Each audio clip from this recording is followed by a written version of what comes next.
पहले के ज़माने में कोई डॉक्टर के पास नहीं जाता रहा, कोई नहीं जाता था, सब यही है चुटपुट दवाई माँ आदमी स्वस्थ हो जा रहा। अब बुखार आता भी नहीं दोबारा। नानी माँ के नुस्खे, दादी माँ के नुस्खे भी चला करते थे, वो पीढ़ी जैसे खत्म। हाँ, वो पीढ़ी खत्म। नानी दादी भी अब नहीं बचेंगी। अब नानी दादी तो मोबाइल वाली बच रही है। अब मोबाइल डिस्को चल रहा है, अब असलियत चीज़ नहीं है।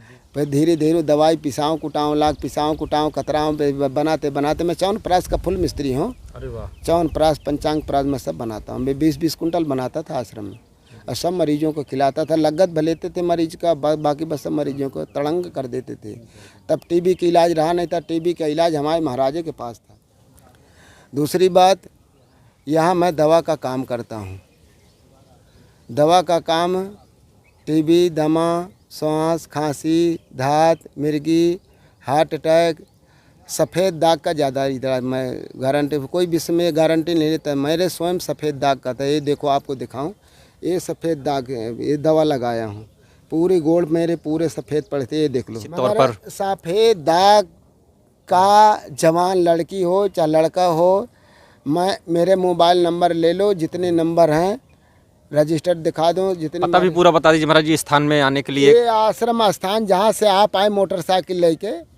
नमस्ते, जय सिया राम, जय चित्रकूट धाम। सभी साथियों का आपका हमारे इस चित्रकूट नमस्ते के धार्मिक यात्रा की इस कड़ी में बहुत बहुत स्वागत है। जैसा कि भगवान राम की कर्मस्थली चित्रकूट में हम लोग लगातार साधु संतों के दर्शन कर पा रहे हैं, तो चित्रकूट धाम की हमारी धार्मिक यात्रा में आज ऐसे ही एक दुर्लभ संत हम लोगों को मिले। डमरू वाले संत हैं महाराज जी हैं यहाँ पे।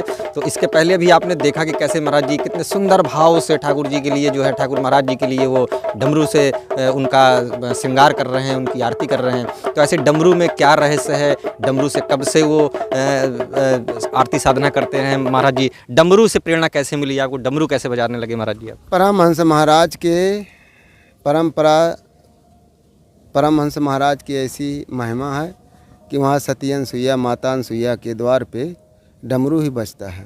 परमहंस आश्रम में डमरू ही बजता है, डमरू से पूजा होती है। वहाँ आरती भी कही जाती है। डमरू बजने के बाद आरती भी बोली जाती है परमहंस महाराज की। और ये तपोभूमि अत्र मुनि अनसुईया की तपोभूमि, माता अनसुईया का दुआ, ये मंदाकिनी गंगा यहाँ से प्रकट भई। तो चित्रकूट माँ अनसुईया की बदौलत हर हर महादेव बोल रहे हैं सगले। इसी गंगा मैया का शंकर भगवान में राम घाट में जल चढ़ रहा है, मजगन्नाथ स्वामी में कामतानाथ का परिक्रमा भी लग रहा है। सब मानव को, पग पंछियों का उद्धार भी हो रहा है। ये कि कोई निराश इस धरती से कोई जा नहीं रहा। सब कोई भूखा आता है कामतानाथ में, अब सबको पेट भरते हैं, पेट भर के भेजते हैं। खाली पेट किसी को कामतानाथ नहीं भेजते हैं। ऐसे ही महिमा हमारे परमहंस आश्रम के परमहंस महाराज जी की थी। जो कोई आया, जो वचन दिया, वो वचन कभी खाली नहीं गया। परमहंस महाराज ऐसे महान मूर्ति थी, शंकर जी का अवतार था। आदमी का तो रूप था मगर शंकर जी का अवतार था। उनके जितने शिष्य थे, हमारे धारकुंडी महाराज थे, अड़गड़ानंद स्वामी थे, भगवानानंद स्वामी थे। अब दूसरी पीढ़ी थे और महात्मा, अच्छे अच्छे महात्मा हैं। कोई घर हमारे आश्रम में दोगलेबाजी, कोई चापलूसी वाला बदखाव नहीं रहता। जो रहता तो निर्छल निष्कपट परमहंस आश्रम में सेवा होती है। चाहे कोई भला जाए चाहे बुरा जाए, सबको एक दिशा, चाहे अमीर जाए चाहे गरीब घर जाए, हमारे आश्रम में सबको एक भाव से देखा जाता है। कोई मतलब नहीं है कि ये रईस है, गरीब है, उससे मतलब एक भाव से, एक सम्मान से आश्रम में लिया जाता है। हमारे गुरु महाराज परमहंस आश्रम में ऊपर चंद्रलोक में अत्र मुनि आश्रम है। अत्र मुनि अनसुईया का आश्रम में चंद्रलोक में गुरु महाराज हमारे रहते हैं। उनका नाम शांतानंद महाराज है। महान मूर्तियां हैं। हो सकता है कि इस पंचकोशी पे मैं उनकी जैसा मूर्ति अभी देखा नहीं। मूर्ति तो बहुत है, एक से महान महान है, मगर उनकी जैसा लीला महिमा अपार गा नहीं सकता मैं। कोई कहीं नहीं, वर्णन नहीं कर जा सकता है। ऐसी महान मूर्ति है, साधारण मूर्ति नहीं है। परमहंस शांतानंद महाराज हमारे गुरु हैं।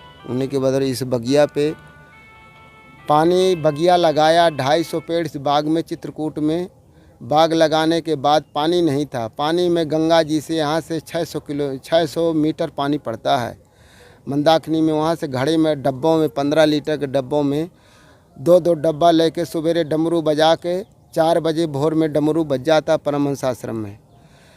तो उन्हीं के यहाँ तो आश्रम में यहाँ पेड़ लगा दिया। पेड़ लगाने के बाद पानी नहीं था तो साढ़े 250-300 पेड़ में वहाँ से 250 पेड़ है पूरे पौधा डब्बा से भर भर के मैं सींचा हूँ। देखो बाग चारों तरफ दिखाई दे रही है हरा हरा। इसके बाद महाराज जी ने हमारे आए, कहा बेटा पानी नहीं, पानी तो मैं कहा महाराज पानी नहीं, पानी माँ मंदाकिनी अनसुईया महारानी दिया है तो उसी को पानी का प्रयोग कर रहे हैं हम। दिया तो माता जी का है, माता अनसुईया का पानी है तो उन्हीं के जल उन्हीं के बाग सींच रही है। महाराज ने कहा बेटा यहाँ रास्ता कहाँ है। मैं कहा महाराज रास्ता तो बनाना पड़ेगा, रास्ता बगैर बनाने से होगा नहीं। महाराज कहा बेटा तुमने रास्ता बनाओ और पानी मैं तुमको दूंगा पीने का। तो रास्ता बनवाया। रास्ता बनवाने के बाद महाराज ने भक्तों से कह के सहयोग लिया और यहाँ नल लगवा दिया।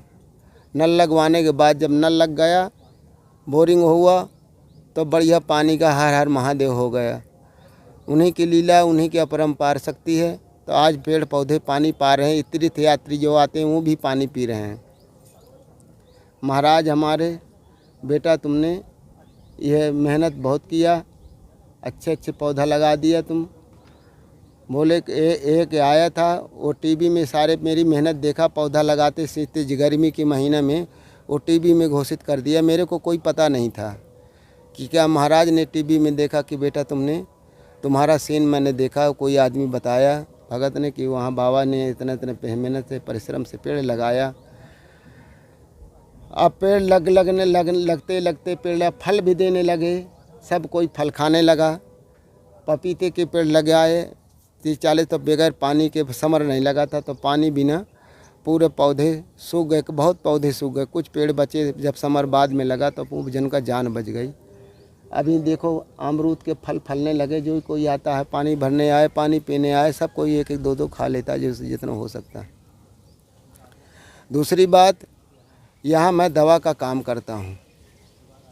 दवा का काम टीबी, दमा, सांस, खांसी, धात, मिर्गी, हार्ट अटैक, सफ़ेद दाग का ज़्यादा इधर मैं गारंटी, कोई विश्व में गारंटी नहीं लेता। मेरे स्वयं सफ़ेद दाग का था। ये देखो आपको दिखाऊं, ये सफ़ेद दाग है। ये दवा लगाया हूँ, पूरे गोड़ मेरे पूरे सफ़ेद पड़े थे। ये देख लो, ये प्रमाण दर में है। मेरे जितने मरीज में ठीक किया, पहले तो मरीजों को ठीक करता था तो कोई बताता नहीं।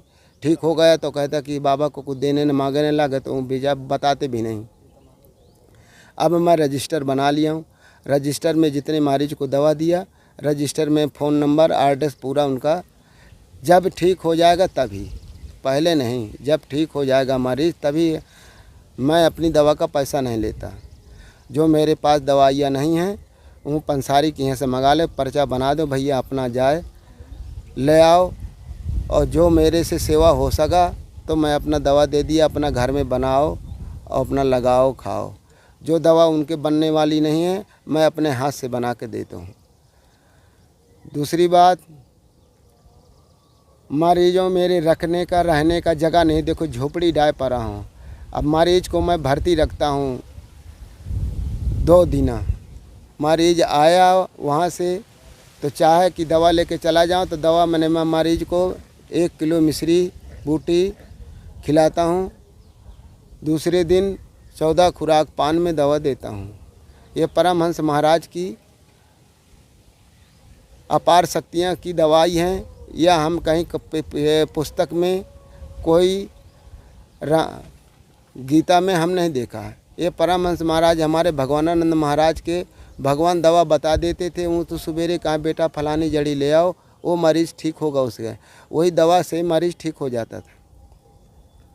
दूसरी बात, जब दवा खवाए के बाद 2 दिन मरीज के सेवा करते हैं। मरीज के सेवा करने के बाद एक मरीज के साथ सहयोगी होना चाहिए। बगैर सहयोगी के मरीज के मैं दवा नहीं करता, क्योंकि मैं 2 दिन का व्रत रखता हूँ मरीज को। जब तक मैं पेट की सफाई न किया तब तक मरीज को कोई वो नहीं है, बीमारी पकड़ने नहीं मिल। जब तक पेट सफ़ा हो गया तब आदमी निर्मल होता है, बिल्कुल कंचन हो जाता है शरीर, भूख भी लगने लगती है। दूसरी बात, मरीज को मैं 2 दिन के बाद खिचड़ी का पथ देता हूँ, फिर बीमार पर्चा बना के उसको घर भेज देता हूँ। 40 दिन के बाद, 40 दिन के पहले 1-2 दिन पहले आ जाए तो फिर भर्ती कर दे। दवा फिर माने 3 बार 4 बार दवा मैं खिलाता हूँ। उससे आदमी जब निरोग हो गया, फ्रस्ट हो गया, तब अपने कहें भैया अब तो मेरे राम राम है, अपना तो घर जा। साठका बाई है, संवल बाई है, गठवा बाई है, बाइयों से आदमी परेशान बहु रहता है। तो उनका मैं चूरन, साठका का तो चूरन 2 महीना के लिए देता हूँ खाने का। वो कुछ दवा मैं दे देता हूँ, कुछ 12 चीज़ें पंसारी के लिख देता हूँ। अपनी भैया पैसा ले आओ, मैं पैसा वाली चीज़ नहीं रखूँगा, बनाने का बना कर रखूँ, मगर फिर पैसा लेने लगूँगा, क्योंकि लेऊँगा पैसा दवा भर का, मैं आदमी बदनाम कर देगा कि तुमने पैसा, बाबा जी ने पैसा ले रहा है, एक दूसरे से बोलने लगेगा। तो मैं इस कलंक से बहुत दूर बचना चाहता हूँ कि मैं किसी से पैसा मत लूँ। कोई खुशी से 10 दे दे, 20 दे दे, 50 दे दे, जो दे दिया तो मैं हवन पूजा अगरबत्ती में अपना लगा देता हूँ। मुझको जब ज़रूरत पड़ी तो मैं दूसरे से चाहे भीख मांग लूँ, मरीजों से मैं भीख नहीं मांगता कभी। देखो, महाराज ने हमारे कहा था कि बेटा, मरीजों का पैसा लेना महान पाप है। पैं के वो पुराने जन्म का उसका भोग है, उसके भोग में शामिल मत होना चाहिए। जैसे डॉक्टर लोग 10 की गोली 50 का दिया, जहाँ 20 रुपया फीस लाग वहाँ 100 रुपया फीस लिया, तो किसी के बच्चे विकलांग हो जाते हैं, किसी पागल हो जाते हैं, कोई निपुत्री हो जाता है, कोई संतान नहीं होता। तो आज नहीं तो कल वो मिलेगा। अगर हम किसी का बेईमानी करेंगे, चापलूसी करेंगे, तो भाई हम तो करें, मगर ऊपर वाला तो देख रहा है, वो तो नियाव तुरंत कर देता है, रजिस्टर में तुरंत भला बुरा तुरंत रजिस्टर में लिख लेता है कि यह भला कर रहा है या बुरा कर रहा है। इस पैसा में कोई अघाया नहीं, पैसा से कोई लदा नहीं, चाहे अरबपति हो चाहे करोड़पति हो, यही नीचा खवाया है। पैसा ही इंसान का नीचा दे दिया है, मान सम्मान व्यवहार ख़त्म कर दिया है। दूसरी बात, इसलिए मैं इस झोपड़ी पर आज कितने साल से पड़ा हूँ, मेरे टीन चद्दर नहीं डरवाए होते। यहाँ तक 4 टीने हमारे गुरु महाराज ने डरवाया, मैं अभी आज तक चद्दर नहीं, मरीज आते हैं तो मेरी तखत के नीचे घुस पड़ते हैं, और सबसे देखते सब कोई, मगर कोई सहयोग करने वाला नहीं, क्योंकि यहाँ 3 चद्दर लगे या 3 या 4, एक चद्दर लगवा दो, मगर किसी के चद्दर नहीं लगो। पानी तेरे पन्नी भी देखो पूरी फटी, पूरी पन्नी फटी, चारों तो फड़फड़ा पानी पानी पानी। जहाँ हुआ तो मेरे खाली तखत में मैं आपा घुसा बैठा रहता हूँ। मैं जहाँ अपना जान छुपाए, मुझे लगे कोई चापलूसी बेईमानी झूठ बोलना चालू कर दे तो का तुरंत बन जाए, मगर वो मैं करना नहीं चाहता। अपने सत्य पे खड़ा रहूँ। देखता हूँ कि सत्य का महाराज ने हमें कहता कि बेटा, सत्य पराजित भले ही हो, परेशान भले ही हो, पराजित नहीं हो सकता। सत्य का देख के रहना चाहिए। इसलिए मैं इस जंगल चित्रकूट में मंदाकिनी गंगा के किनारे अपना जो मेरे से टूटी फूटी हो सकी वो गरीबों की सेवा करता हूँ और पेड़ पौधों की सुरक्षा करता हूँ। दिन भर गाय बकरी आदमी कहाँ का, अब पेड़ पौधा खनवाया लगवाया। अभी मैं 40-50 गड्ढे खोदे पड़े हैं, मैं पौधा नहीं लगा पाया। अब पौधे की लाश है कि मैं पौधा लगवा दूँ। आम के पौधा लगवाने के लिए कि आम का पेड़ बहुत पूर्ण होता है, उसमें कथा भागवत रामायण कोई भी कार्य में बिना आम की पत्ती के कोई कार्य नहीं होता है। शादी ब्याह हो तो कथा कोई हो तो पहले आम की पत्ती लगती है, हवन ग्रास में आम की सूखी लकड़ी लगती है। पेड़ लगाने से कितना फल है वो ऊपर वाला जानता है। बच्चा पैदा करेगा तो दिल्ली, बम्बई, पंजाब, गुजरात, हरियाणा, सूरत भाग जाएंगे, और इनको लगा दोगे तो कहीं भागेंगे नहीं, ये अपनी जगह पे खड़े रहेंगे। पहला नंबर, पेड़ सेवा कर देता है।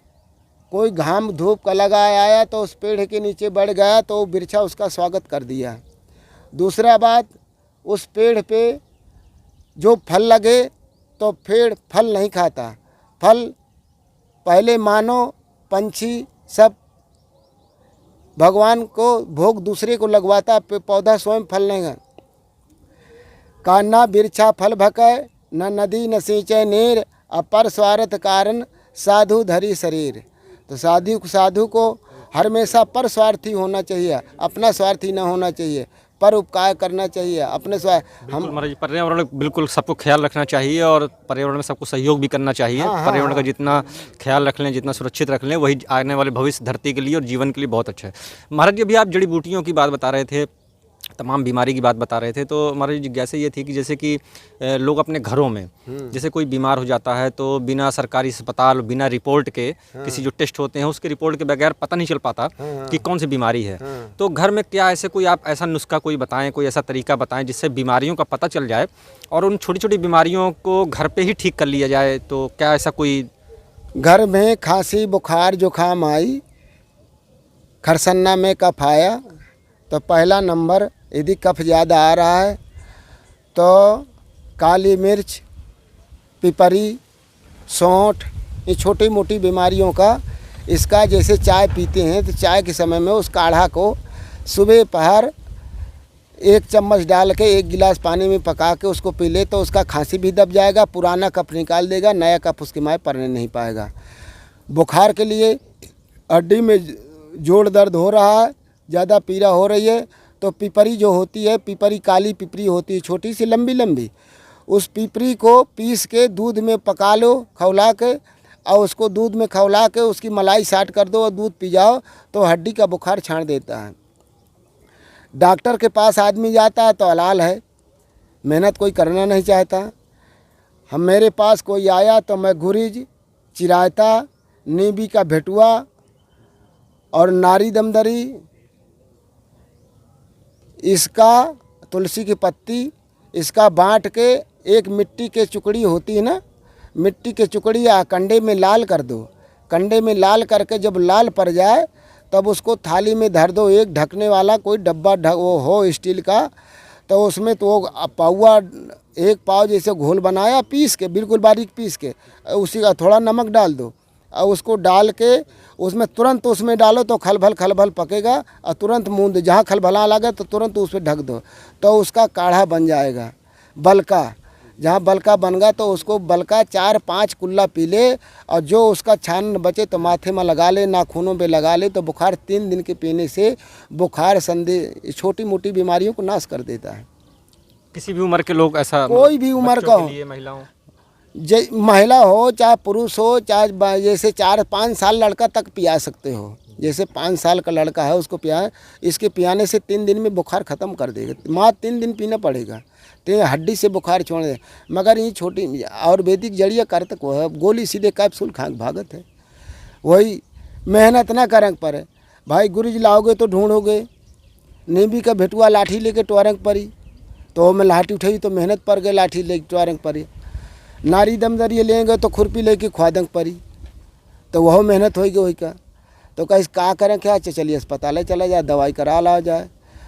घर वाली कहती है अरे चले गधे लेके जल्दी ले जाओ अस्पताल ले जाओ, नहीं लेट हो जाते। अब वो गेंठ की दवाई या बे पैसा में ठीक हो जाए हुआ तो 500 रुपये डॉक्टर ले, तो 500 देना गाँव है, ये मेहनत करने वाला गाँव नहीं है। कहाँ कहीं है खदही वाला दाना है तो खदही से परेशान है, और अपन कर्मन का नहीं कहते कि हम अपन कर्म से परेशान, खदही का बदनाम कर देती। खाद के दाना से खाद का आलू, खाद का धान, खाद का गेहूँ, खाद का दार, खाद का सब चीज़ है, मैं खाद का बदनाम के हैं और अपन कर्म का बदनाम है कि हमारे कर्म से हो ही नहीं सकत, हम कर्महीन हैं।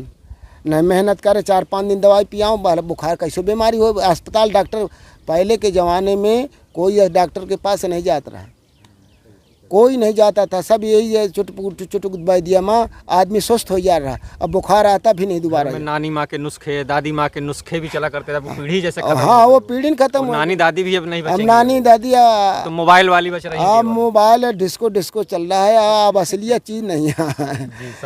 हाँ डिस्को चल रहा है, अब ठोस विद्या नहीं है, ढोंग विद्या ज़्यादा है। हाँ ढोंग विद्या ज़्यादा है, ठोस विद्या नहीं है। और ठोस विद्या वाले भूखन मरा थी, ढोंग विद्या वाले लड़ुआ खाती।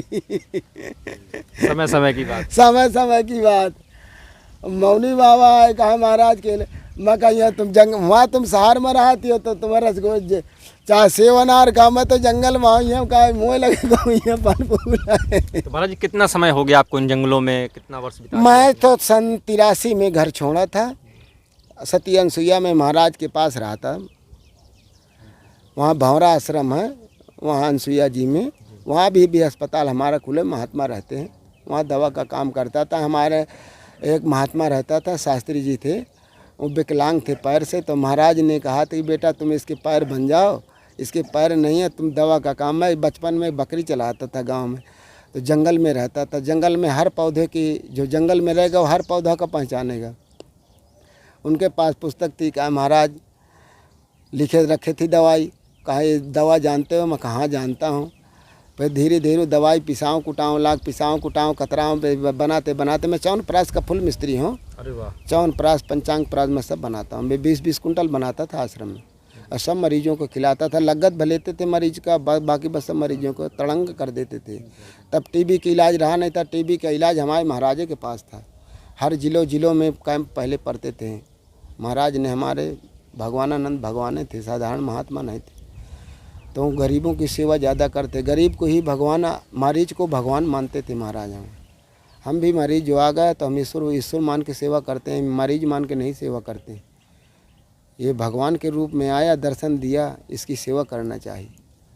भाई सबके आत्मा में परमात्मा है। हम नहीं किसी को मान सकते कि यह अनाथ है, यह गरीब है, या हमको कुछ देगा नहीं, लेगा नहीं। उसको हम वह देने तो आया है, और सबसे बड़ी चीज़ देते, पैसे रुपये दे चाहे दे, वो सबसे बड़ा रूप एहसान देता है हमको। अगर ठीक हो जाएगा तो कह दे कि हाँ बाबा जी के पास, कभी न कभी तो याद करेगा कि बाबा ने हमको ठीक किया था। सबसे बड़ा धन है, उसको चुकना नहीं है। और पैसा नोट देगा तो चुक जाएगा। भाई पैसा तुम 500 रुपये दे जाओगे, 1000 दे जाओगे तो मेरा ऊट पटांग जी भागेगा, फलाने चीज़ लेके दो, ढकाने चीज़ लेके दो, ढकाने चीज़ लेके दो, तो वो तो चुक गया। मगर ये जो सेवा है नहीं चुकती है, ये अमर है।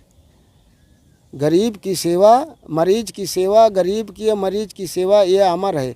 इससे बड़ा पुण्य संसार में कुछ नहीं है। हाँ, इससे बड़ा कुछ नहीं है। ये सब बहुत बड़ी धर्म की चीज़ है, मगर धर्म अब जानत नहीं है।